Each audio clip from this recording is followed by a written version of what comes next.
இதைத்தான் தானம் கொடுத்தா கிரகணம் விலகி போயிடும்னு சொல்கிறாங்க. இல்லை,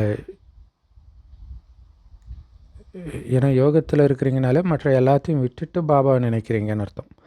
அப்போ உங்களை பிடிச்ச ராகு கிரகணம் விலகி போயிடும். அதிலும் குறிப்பாக உங்களை கீழே விழ வச்சது இந்த காமம் தான். அதனால் இந்த காம விகாரத்தை தானமாக கொடுத்துட்டிங்கன்னா 16 கலையில் நிரம்பியவராக ஆகிடுவீங்க. அப்போ பாருங்க, 16 கலைகளை அழித்தது இந்த காமம்ன்றார். ஸோ அதை கொடுத்துட்டிங்கனாலே 16 கலைகள் நிரம்பியவராக ஆகிடுவீங்கன்றார். அதை விட்டுட்டாலே.